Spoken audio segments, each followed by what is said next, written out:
오늘은 야고보서를 좀 말씀을 나누려고 하는데요. 야고보에게서 배우는 지도자의 일곱 지혜라는 제목으로 같이 좀 말씀을 나누겠습니다. 야고보서는 신약 성경 중에서 굉장히 독특한 책입니다. 논란도 많은 책이에요. 아시는 것처럼 루터 같은 사람은 야고보서가 지푸라기 같은 책이다라고 말했어요. 왜냐하면 이 야고보서는 행함을 굉장히 강조하는데 루터는 행함이 아니라 믿음으로 구원을 얻는 거다라는 그의 그 주장 때문에 좀 그 주장이 너무 경도돼서 야고보 사도를 예수님의 동생이 쓴 편지를 지푸라기라고 말하는 위험을 감수했습니다. 그만큼 논쟁이 되는 책이지만 사실은 지금은 우리는 이 야고보가 믿음을 제외하고 행함을 얘기하는 것은 아니라라고 하는데 다 동의하고 있고요. 야고보가 얘기하는 행함은 믿음에서 우러나오는 행함이다. 통합된 행함이다. 천주교에서 얘기하는 그런 행함과는 좀 다르다. 이렇게 얘기를 하죠. 특별히 또 야고보서는 그런 면에서 균형을 잡아주는 면에서도 굉장히 소중하지만 야고보서를 읽어보시면 야고보서는 신약의 다른 편지들, 다른 글들과 좀 다르다라는 느낌을 혹시 느끼실지 몰라요. 이 편지의 형식으로 시작하지만 끝날 때 보면 끝에 편지로 끝나는 마지막 인사가 있지 않아요. 그래서 이거 편지라고 볼 수 있나? 편지처럼 시작하지만 편지처럼 안 끝나네? 이런 생각도 들지만 아마 우리 지난 2달 동안 잠언으로 세뇌된 여러분들은 이 본문을 읽으시면서 이건 잠언하고 닮았는데? 이런 생각을 하시는 분이 계실지도 모르는데 실제로 신약의 야고보서는 서신서로 쓰지만 만약에 신약의 지혜서를 한 권 꼽는다면 야고보서가 지혜서가 되겠다라고 해서 아마 신약의 지혜서다 라고도 불리우는 책이 야고보서예요. 저는 야고보서 좀 전체를 여러분들하고 다루면서 7 주제가 반복적으로 나타나고 있기 때문에 7 주제를 중심으로 지도자들이 성장해야 될, 성숙해야 될 영역, 또 우리가 취해야 될 지혜가 뭔지를 주마간산격으로 나누려고 그래요. 이걸 통해서 여러분들이 앞으로 우리 어제부터 시작했지만 야고보서를 계속 묵상해 나가면서 그 한 부분 한 부분 묵상할 때마다 그 지혜를 좀 더 깊이 더 보실 수 있도록 안내해드리고 싶습니다. 사실 이 야고보서의 가장 중요한 주제는 말씀을 듣고 행하는 게 중요하다라는 구절입니다. 그래서 오늘 우리가 우리 본문인 22절부터 25절까지 말씀이 있는데요. 한번 같이 읽어볼까요? 22절에서 25절 시작. 말씀을 행하는 사람이 되십시오. 그저 듣기만 하여 자신을 속이는 사람이 되지 마십시오. 말씀을 듣고도 행하지 않는 사람은 있는 그대로의 자기의 얼굴을 거울 속으로 들여다 보기만 하는 사람과 같습니다. 이런 사람은 자기 모습을 보고 떠나가서 그것이 어떠한지를 곧 잊어버리는 사람입니다. 그러나 완전한 율법, 곧 자유를 주는 율법을 잘 살피고 끊임없이 그대로 사는 사람은 율법을 듣고서 잊어버리는 사람이 아니라 그것을 실행하는 사람인 것입니다. 이런 사람은 그가 행한 일에 또는 일로 복을 받을 것입니다. 예수님께서 산상수훈을 말씀하시고 맨 마지막에 말씀을 듣고 행하는 자가 반석 위에 집을 짓는 자다라고 말씀하신 그 말씀을 떠올리게 하는 부분이죠. 말씀을 듣기만 하고 행하지 않는 자는 거울의 얼굴을 비춰보고 그 지저분한 얼굴을 그냥 두고 그냥 돌아다니는 사람이랑 같다라고 야고보는 야고보 나름의 다른 그림을 우리에게 보여주고 있어요. 그래서 이 본문에서 얘기하는 것은 이 행하는 것, 말씀을 듣고 행하는 게 중요하다라는 이야기를 합니다. 다르게 얘기하면 성경을 읽든 묵상하든 설교를 듣든 성경 공부하든 성경을 연구하든 무엇을 하든 그것은 결국 행하는 것을 위해서 되어야지 듣는 것 자체, 연구하는 것 자체, 묵상하는 것 자체를 위해서 해서는 안 되겠다라는 게 이 반문입니다. 특별히 이 본문에서 자유를 주는 율법이라는 말을 이 야고보가 쓰고 있어요. 여기 율법이라고 하는 단어를 이 자유를 주는 율법, 또 율법을 듣고서 잊어버리는 사람, 여기서 율법이라고 하는 단어는 사실 야고보는 3가지 용법을 다 쓰고 있는 걸로 보여져요. 이 노모스라고 하는 단어인데 이 단어는 구약의 율법을 얘기할 때도 쓰이고요. 그럴 때는 the law, 그래서 번역할 때 영어 번역을 보면 대문자 더를 씁니다. law도 대문자 law를 써요. 그런 구약의 율법을 가르칠 때도 이렇게 쓰이고요. 또는 예수님의 계명을 가르칠 때도 law를 가르칩니다. 또는 그냥 일반적인 법을 지키다 할 때 그 법도 law예요. 그래서 이 세 가지 용법을 야고보가 다 섞어서 쓰고 있습니다. 사실은. 그러니까 나중에 한번 성경을 보시면 그게 뭘까, 뭐 학자들도 논쟁이 있는 부분이긴 하지만 살펴보시면 좋겠는데, 여기서 보면 자유를 주는 율법이란 뭘까요? 그건 예수님께서 주신 가르침들이에요. 그래서 이 야고보가 이 편지를 쓸 때 아직 신약 성경이 쓰여지지 않았지만 예수님께서 가르치신 가르침이 구전이나 여러 가지 작은 글들로 전승되고 있었기 때문에 그 예수님께서 주신 가르침을 뜻해요. 그래서 그 가르침을 잘 듣고 잊어버리는 것이 아니고 실행하는 자들은 결국 어떻게 돼요? 그로 인해서 복을 받을 거다. 근데 복을 받을 때 어떤 복을요? 자유케 되는 복을 받을 것이다. 이것도 조금 어디서 기억나지 않으세요? 너희가 진리를 알지니 진리가 너희를 자유케 하리라. 그런 말씀들이 이렇게 여러분 에코 된다는 느낌이 드시면 좋겠어요. 예수님 당시에는 예수님을 믿지 않았죠, 야고보가. 그랬던 예수님의 말씀을 다시 기억하면서 반추하면서 얘기를 해요. 그래서 어떤 사람은 말하기를 야고보가 예수님이 말씀하신 걸 아주 정확하게 옮겨 적은 건 많지 않고 이렇게 에코가 되는 게 많다. 그 이유는 야고보가 그 당시 잘 안 들었기 때문이다. 뭐 이제 이런 농담도 하기도 해요.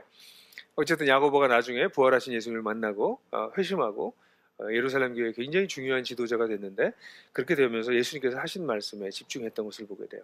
그래서 결국 이 야고보가 얘기하는 행함이라고 하는 것은 행함으로 구원을 얻는다라고 얘기할 때 그 행함으로 구원을 얻는 것은 참된 자유에 이르게 되는 것을 뜻하는 것이고, 그래서 야고보는 우리에게 그런 그런 지혜를 누릴 수 있는 방법을 얘기해줘요. 그렇기 때문에 이렇게 말씀을 듣고 행하는 것이 없다면 그것은 죽은 믿음이다. 뭐 너무나도 유명하죠. 2장 26절 뭐라고 그랬죠? 다 읽어볼까요? 영혼이 없는 몸이 죽은 것과 같이 행함이 없는 믿음은 죽은 것이다. 그래서 믿고 행하는 것이 그렇게 중요하다는 게 우리 야고보서의 아마 가장 중요한 본문일 거라고 생각을 해요. 혹자는 야고보서의 이 말씀이 굉장히 중요하기도 하지만 4장 4절부터 5절까지가 또 아주 중요한 구절이 될 수도 있다라고 얘기를 하는데요. 한번 4절 같이 한번 읽어볼까요? 다 같이 읽을까요? 시작. 간음하는 사람들이여 세상과 버탐이 하나님과 등지는 이름을 알지 못합니까? 누구든지 세상의 친구가 되려고 하는 사람은 하나님의 원수가 되는 것입니다.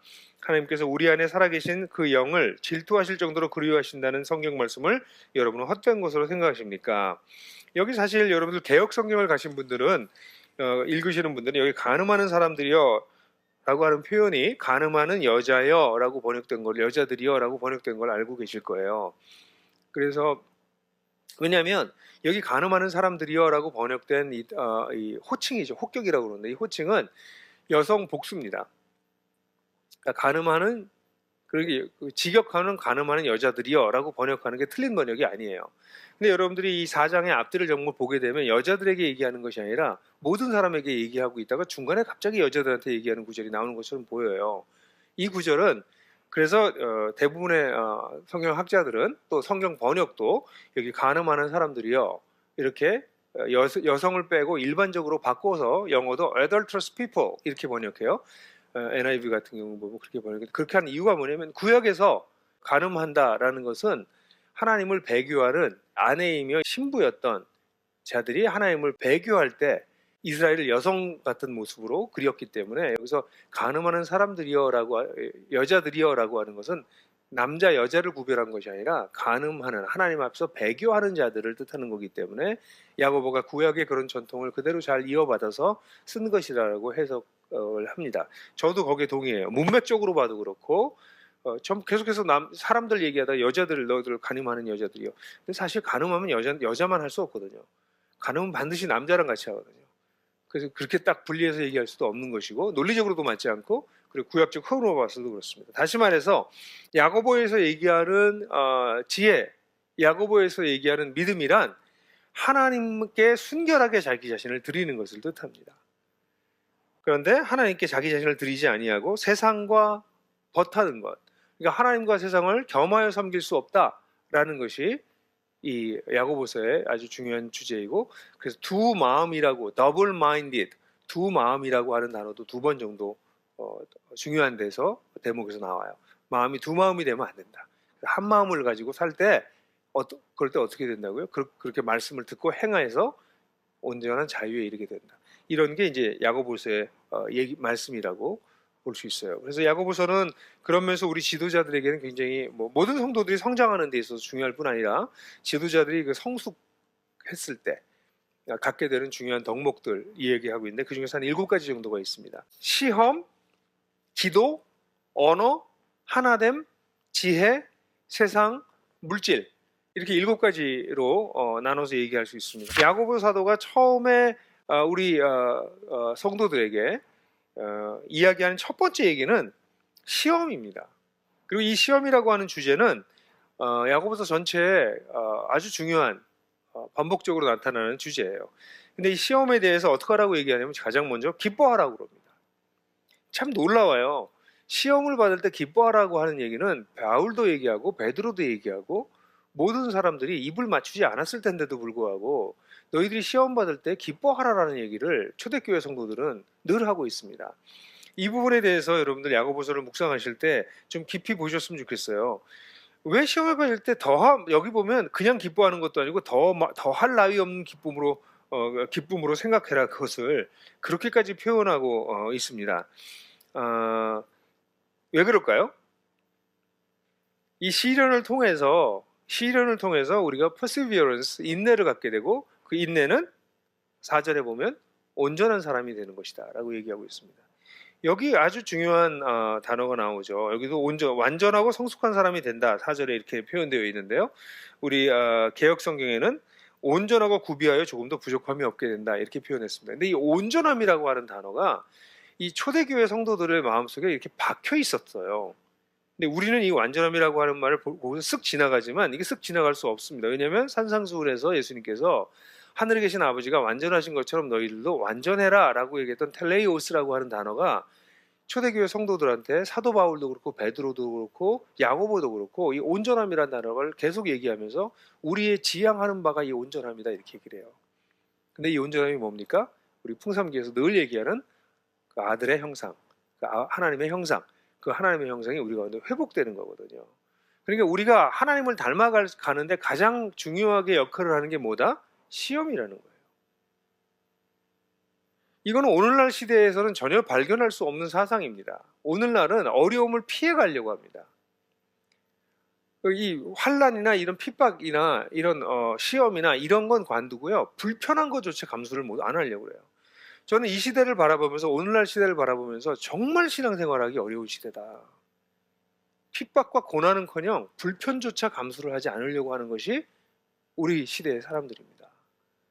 그래서 전부 자기 편한 것이 중심이 되는 이런 상황 속에서 우리가 교회 공동체를 세운다는 것이 얼마나 어려운 일인가. 여러분들 우리들 스스로가 특별히 요즘 코로나 상황이 되면서 더 편리와 안전 이것을 갈구하고 그 속에서 살아가잖아요. 근데 성경에서 이 시험과 관련돼서 아주 중요한 게 견디는 거예요. 그래서 1장 12절에서도 이 견딤이 중요하다. 견디는 걸 통해서 우리의 믿음이 증명될 거다. 생명의 멸류관을 그래서 얻게 될 거다. 그래서 종말론적 관점을 얘기를 해요. 5장 7 마지막에도 이 견딤에 대한 얘기를 다시 한번 하는데요. 5장에서도 얘기하는 구절들을 보게 되면 주님 오실 때까지 참고 견뎌라. 이 종말론적 세계관이 이 시험과 관련해서 반드시 나타나요. 그러니까 이게 초대교회 성도들이 가지고 있었던 이 세계관이에요. 우리가 살아가는 동안에 우리는 세상으로부터 온갖 어려움을 겪지만 이 어려움을 통해서 우리는 온전함에 이르게 될 것이고 마지막까지 견디게 되면 우리가 생명의 멸류관을 얻게 될 것이다 라는 생각이었어요. 여러분, 우리 성도님들, 또 우리 교회 지도자들, 우린 그런 세계관을 가지고 있나요? 우리는 세상을 사는 동안 세상으로부터 끊임없이 시험을 받을 것이고 그 시험이 우리를 인내를 이룰 것이고 그 인내로 우리가 점점 주님을 닮아갈 것이고 그리고 끝까지 견디면 마지막 날 생명의 멸류관을 받을 것이다. 이게 초대교회 성도들의 세계관이고 믿음이었습니다. 오늘날의 믿음과는 정말 남의 다리 긁는 것 같은, 딴 다리 긁는 것 같은 그런 느낌이 주는 구절인데 이게 성경의 가르침이라는 것을 잊지 마십시오. 우리가 사는 세상이 얼마나 우리를 혼란스럽게 만드는지, 얼마나 영적으로 나태하게 만들 수 있는지를 놓치지 마시기 바랍니다. 자, 두 번째는 우리 야고보서의 별명은 이 무릎이 너무 오랫동안 무릎을 꿇고 기도해서 낙타 무릎이 됐다라는 글이 있을 정도로 기도의 사람이 야고보였습니다. 그런데 이 야고보는 간절히 기도할 것을 요청해요. 1장 5절부터 8절까지는 지혜를 구할 것을, 특별히 우리가 구할 것이 지혜다라고 얘기를 하고 있어요. 그래서 우리가 하나님께 구해야 될 것은 이거 해주세요 저거 해주세요가 아니라 우리를 자유케 하는 지혜를 주님께 구하는 것, 이것이 필요합니다. 여러분, 이게 우리가 기도할 때 우리를 옥죄고 있는 것들을 발견해요. 그게 대부분 탐심, 욕망으로부터 시작해서 두려움까지, 두려움, 수치라고 하는 부정적 개념에서 뭘 얻으려고 하는 욕망까지 쫙 이게 우리를 붙잡고 있거든요. 그래서 자유하지 못해요. 그래서 사실은 시험에 드는 거죠. 자기 욕심 때문에 시험에 드는 거다 라고 바로 얘기한 것처럼. 그래서 우리가 기도할 때 하나님께 구할 건 뭐냐면 이런 것으로부터 자유해지게 해주십시오. 풀려나게 해주십시오. 다른 사람의 평가, 여기서 자유로워지는 사람 대단한 사람입니다. 다른 사람이 누가 평가해도 난 상관없어. 나는 하나님에게만 평가를 받을 거야 라는 그런 자유함, 온갖 두려움으로부터의 자유함, 그 자유함을 구하라는 거죠. 기도할 때. 그뿐만 아니라 그래서 지혜를 구하는 거가 우리의 기도의 아주 핵심이다 라는 걸 여러분 꼭 기억하세요. 그래서 기도하고 나면 여러분들 좀 자유로워지셔야 돼요. 근데 어떤 분들은 기도하고 난 다음에 더 욕망이 생기는 사람도 있어요. 너무 원하는 걸 간절히 기도했기 때문에 더 오히려 욕망이 더 가득 찬 채로 기도실을 나올 수도 있죠. 아니죠. 기도하고 무릎을 꿇었다 일어날 때에는 자유가 더 확장된 상태가 돼야 되겠죠. 그 다음에 우리 기도할 때 특별히 5장 13절부터 18절까지 야고보 사도가 기도에 대한 얘기를 할 때 이 기도, 간절한 기도에 대한 얘기를 합니다. 근데 참 이게 놀라운 얘기를 해요. 엘리야의 예를 들면서 의인의 간절한 기도는 큰 효력이 있다라고 얘기합니다. 저는 이 구절을 좀 보면서 제 자신에게 좀 돌아보는 면이 있습니다. 이 간절하게 기도하는 큰 효력이 있는 기도를 내가 좀 사모해야 되겠구나.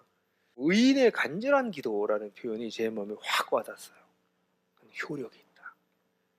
그래서 우리가 간절하고 효과적인 기도는 지혜를 구하고 또 하나님의 뜻이 이 땅에 이루어지기 위해서 간절히 기도하는 그런 기도가 우리에게 필요하구나라는 생각을 다시 한번 해보게 됩니다. 그래서 우리 야고보 사도는 우리에게 기도로 우리를 초청합니다. 그리고 야고보 사도가 굉장히 강조하고 있는 것 중에 하나가 언어 생활입니다. 듣기는 속히하고 말하기와 노하기는 더디해라. 노하는 사람은 하나님의 의를 이루지 못한다. 21절에 보면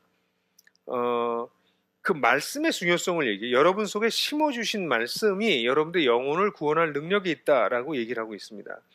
그래서 이게 논리적으로 안 맞는 것 논리적으로 갑자기 툭 튀는 것 같지만 사실 말하기, 언어 생활에 있어서 우리가 이런 언어 생활에 있어서 성숙할 수 있는 것이 우리를 구원하신 그 말씀에 있다라고 하는 것을 암시하고 있어요.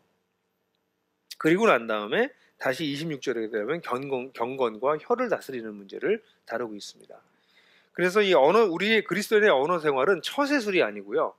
우리를 구원하신, 우리 마음에 심겨주신 그 하나님의 말씀에 기초하고 있는 거라는 거죠. 그래서 사람들 앞에서 이 말하고 저 말하고 굉장히 지혜롭게 말하고 말 잘하고 이런 것이 아니라 우리 구원받은 자로서 우리 마음속에 심겨주신 하나님의 지혜에 따라서 말하는 것이죠. 여기서도 3장에서도 다시 한번 말에 대한 얘기를 하는데요. 여기서도 우리가 말에 실수가 없을 수 없다. 그러나 말에 실수가 없으면 온전한 사람이다라고 얘기할 할 정도로 여기 온전한 사람 한번 또 나오죠. 그것처럼 이 언어라고 하는 것이 우리에게 중요하다라는 얘기를 좀 다시 하게 됩니다. 특별히 말을 많이 해야 되는 위치에 있는 분들이 리더들입니다. 리더들은 말을 좀 많이, 딴 사람보다 좀 많이 해야 되는 편이죠. 목자들도 좀 말을 많이 해야 되고, 운영위원도 그렇고, 목사님들은 뭐 더 많이 늘 말해야 되고, 특별히 말을 더 많이 해야 되는 입장에 있는 분들이 특별히 이 언어 생활을 어떻게 잘 관리할 건가. 혀가 아주 위험한 거다라고 이제 여기서 야고보서에서 얘기하잖아요. 혀가 아주 무시무시한 거다라고 표현하고 있는데 그 혀를 통해서 어떻게 사람을 살릴 수 있을까? 그래서 말에 실수가 없는 사람은 온전한 사람이라고 하는데 특별히 저 같은 사람은 이 말씀이 늘 저에게 아주 중요한 말씀인 것 같아요. 그래서 말에 주의해라 라고 얘기합니다. 그래서 언어 생활을 어떻게 온전하게 할 건가에 대한 생각을 우리 끊임없이 해야 되겠죠. 그 다음에 이제 이 하나됨, 공동체의 하나됨에 대해서 야고보는 얘기하고 있는데요. 차별과 특별히 분열, 또 비방 이런 얘기들 하는데요. 이 차별, 분열, 비방 이런 이야기들을 할 때 이 야고보 사도가 늘 얘기하는 거는 이 우리가 차별하지 할 수가 없고 또 분열을 해서는 안 되고 또 서로 비방하지 말아야 되는 것을 전부 하나님과 연관시키고 있다는 사실을 늘 기억하십시오. 우리가 주 예수 그리스도를 믿고 있으니까 사람을 차별하지 말라 이렇게 그냥 쉽게 읽어 나가실 수 있지만 네가 주 예수 그리스도를 믿고 있어? 그럼 차별할 수 없어. 이렇게 얘기하는 거죠. 네가 하나님께 네 자신을 마음을 드렸어? 그렇다면 네 욕심 때문에 분열할 수 없어. 하나님이 심판자야? 근데 네가 어떻게 다른 사람을 비방해? 이렇게. 그래서 이 우리 그리스도인들 공동체의 하나됨은 이 본문에서 이 하나하나를 다 얘기하지만 늘 기억해 주십시오. 우리의 하나됨은 우리의 능력이나 우리의 에티켓이나 윤리나 우리의 약속으로 되는 것이 아니라 하나님에 대한 의식과 하나님에 대한 이해와 하나님에 대한 믿음 때문에 우리 공동체가 하나 될 수 있습니다. 그래서 우리는 차별하지 않고 분열하지 않을 수 있고 그리고 비방, 다른 사람을 정죄, 심판하지 않을 수 있다는 거죠. 그러니까 마지막에 이 5장 19절에서 20절 좀 야고보서가 이상하게 끝난다라고 느낄 정도로 툭 끝날 때 맨 마지막이 뭐냐면 죄인들을 돌이키는 것이 얼마나 소중한 일인가라는 얘기를 하는데 사실 그것은 그리스도의 몸으로부터 이탈하는 그리스도의 몸의 하나됨에서 이탈하는 사람들을 붙잡아주는 것이 얼마나 소중한가를 얘기해주고 있죠. 그리고 이제 이 공동체 하나됨에 대한 이야기를 하고 그 다음에 이제 하늘로부터 오는 지혜에 대한 얘기를 하는데요.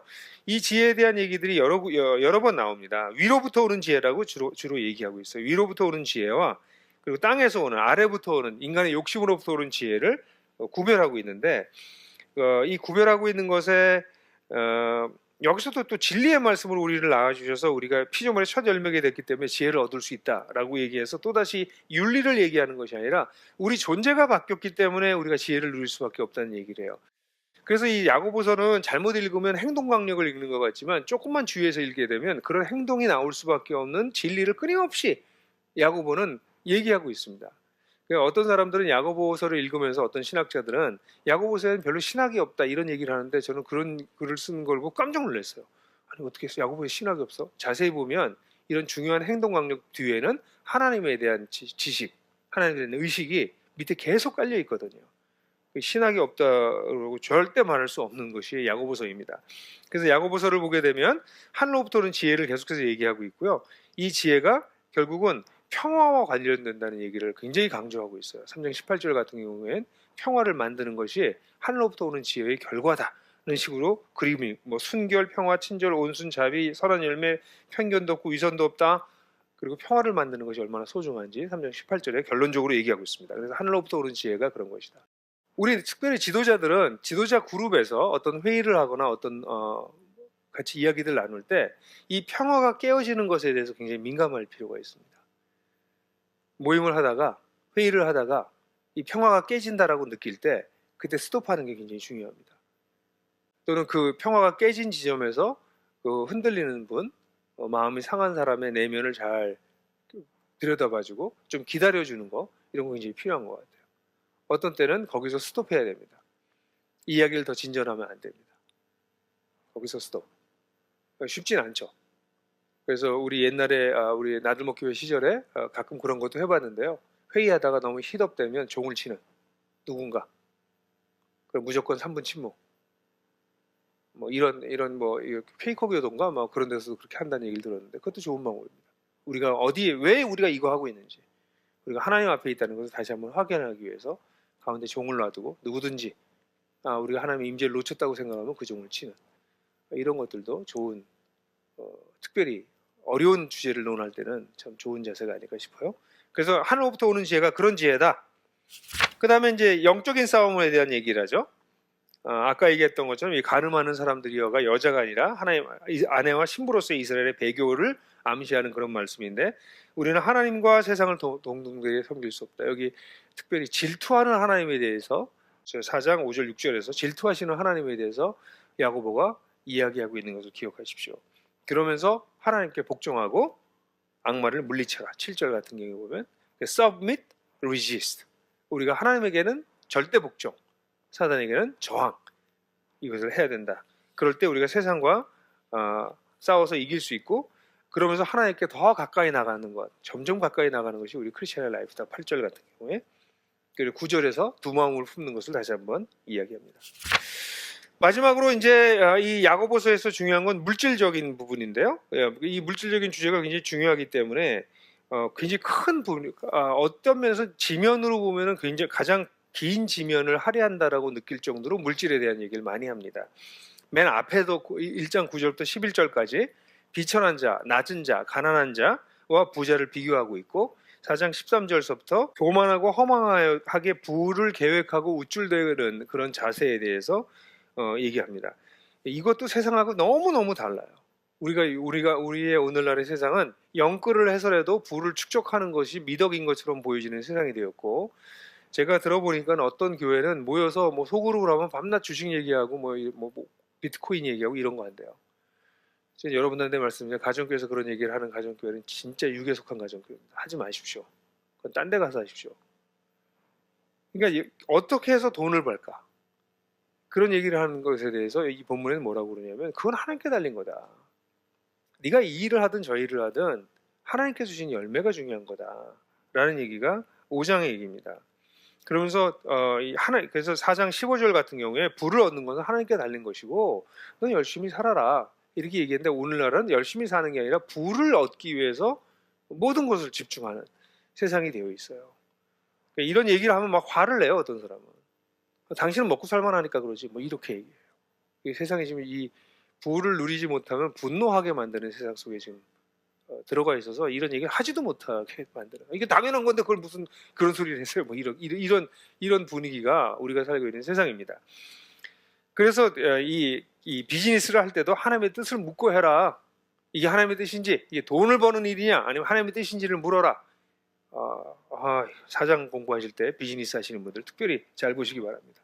그 5장에는 특별히 부자들에 대해서 경고하는데 저희 일꾼들의 임금을 빼먹는다거나 이런 것들도 문제지만 아주 핵심적인 게 3절에 나오는데요. 네가 세상 마지막 날에 재물을 쌓았기 때문에 이렇게 얘기를 해요. 이게 뭐예요? 마지막 날은 예수님이 오시고 다시 오실 때까지로 이 기간은 하나님 나라를 살아내는 기간입니다. 하나님 나라는 무엇입니까? 희년이 임했다고 생각하는 것이고, 그렇기 때문에 우리 공동체 안에서 내가 돌보고 있는 사람들 가운데서 균등하게 평균되게 살아야 된다라는 생각을 하고 있는 거죠. 그런데 그것을 나누지 않는다는 것은 네가 재물을 쌓은 것이다. 이 마지막 날에도 네가 재물을 쌓는다고? 이 얘기는 다시 말해서 하나님 나라가 시작됐는데 그런데 네가 너만을 위해서 재물을 쌓아놓는다고? 그것을 나누지 않는다고? 이렇게 지금 얘기하고 있는 거죠. 이게 초대교회인들이 가지고 있는 세계관이었죠.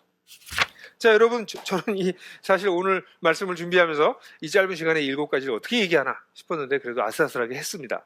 여러분, 이 7가지 주제를 지도자들이 성숙해 나가야 될 영역일 뿐 아니라 우리가 돌보고 있는 성도들을 돌봐야 될 영역입니다. 여러분, 이런 이슈가 있는 사람들이 있을 때 그분들을 가르치려고 하지 마십시오. 이 구절을 주고 묵상하게 하십시오. 언어 생활에 혀를 잘 길들이지 못한 사람들에게는 이 구절을 묵상하고 읽게 하십시오. 돈을 버는데 영끌까지 해서 돌아다니고 있는 사람들에게는 이 본문을 읽혀주십시오. 시험 당해서 낙심하고 있는 사람들에게는 이 본문을 그냥 주십시오. 그래서 우리 자신도 이 본문을 통해 성장할 뿐 아니라 목양을 나갈 때 이런 이슈에 걸리는 분들을 여러분의 말로 얘기하려고 하지 마시고 그럼 반발하는 분들이 있어요. 가끔씩. 그렇게 하지 마시고 그냥 성경 구절을 이거 같이 보자. 이게 주님의 뜻이다. 라고 주님의 말씀을 나눠주셨으면 좋겠습니다. 그리고 우리는 이 7가지 영역에서 조금씩 더 성장해 나가서 우리 기도의 사도, 지혜의 사도의 야고보와 닮아가는 우리 모두가 되었으면 좋겠다. 그런 바람을 이 아침에 갖게 됩니다.